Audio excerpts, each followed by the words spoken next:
Welcome to another edition of Route 408 Today. My name is Mark Titus. My co-host is Robert Rohan.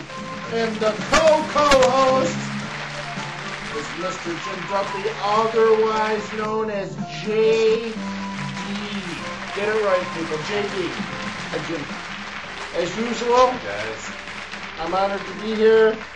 How are you, Rob? Good, Mark. How you doing? That's good.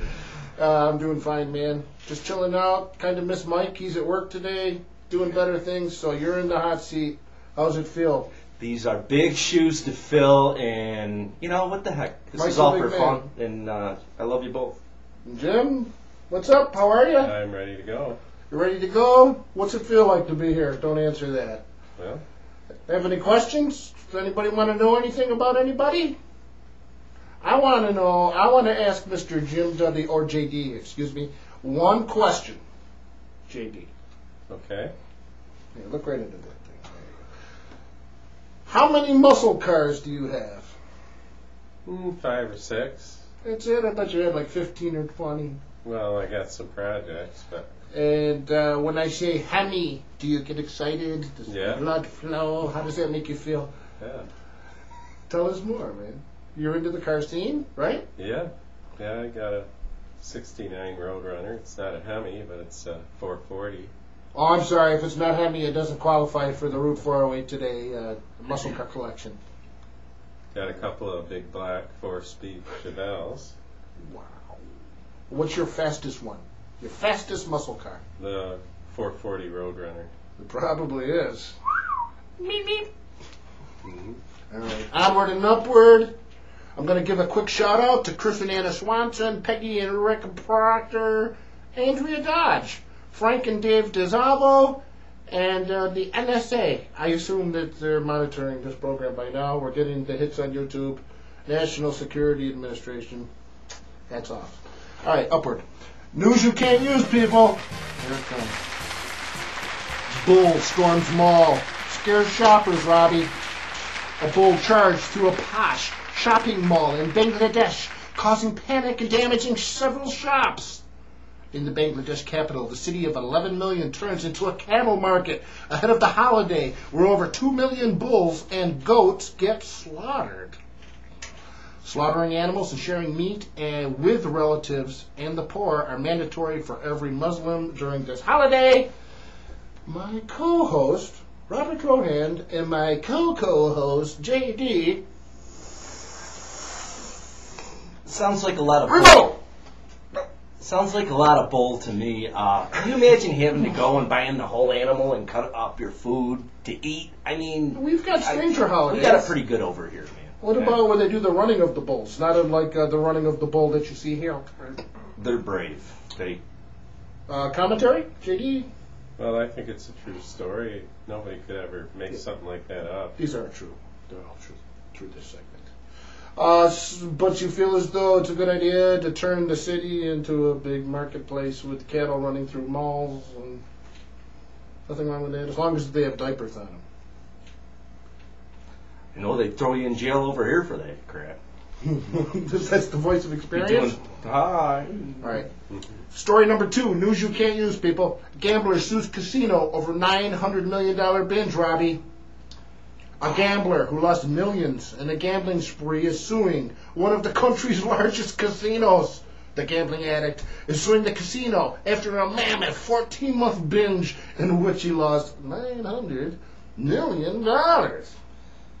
The gambler had been barred from every casino in the Strip, but in court proceedings it was revealed that management did not give a monkey's ass about the prohibition themselves.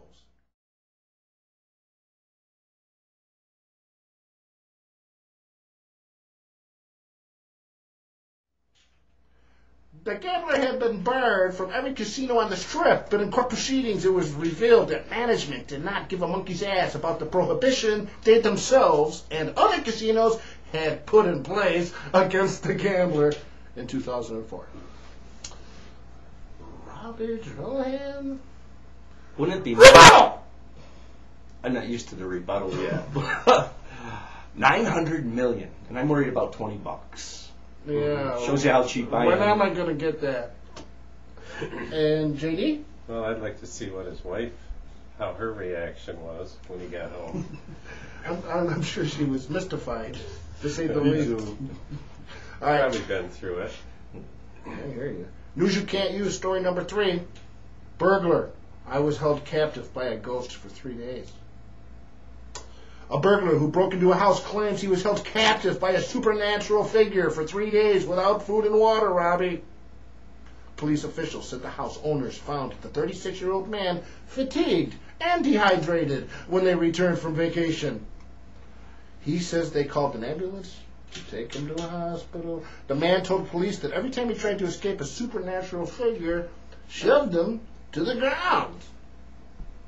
Robert Rohan and JD double rebuttal.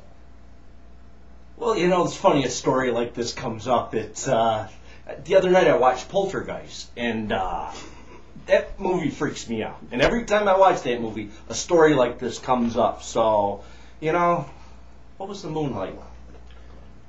Well, I think it's a good idea if you're going to go out like that, pack a lunch. You know? I think the guy was obviously a mental case, but what the hell do I know?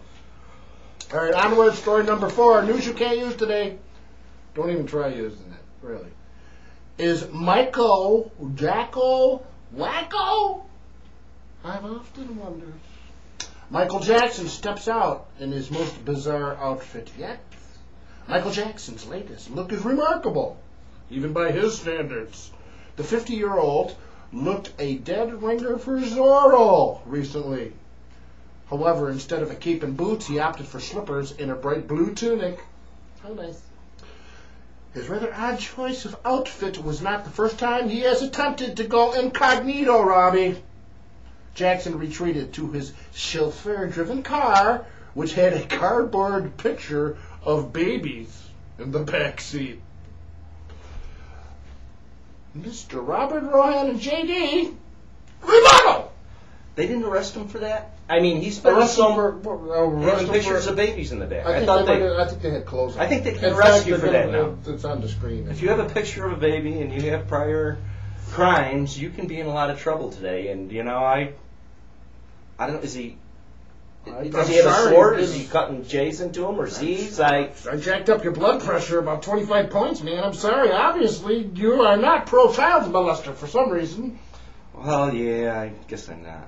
Who would have known? I didn't know, Robbie. I'm sorry. Soft JD? spot. Well, I think it's a good idea to wear a glove if you're going to be handling swords like that. Absolutely. At least one white glove. Yeah. Yeah, right. I get it. Onward and upward to the fog. Real or fake headlines, people? This is the portion of the show where I ask my host and my co-host, are these headlines real or are they fake? Onward. Real or fake headline number 1, people.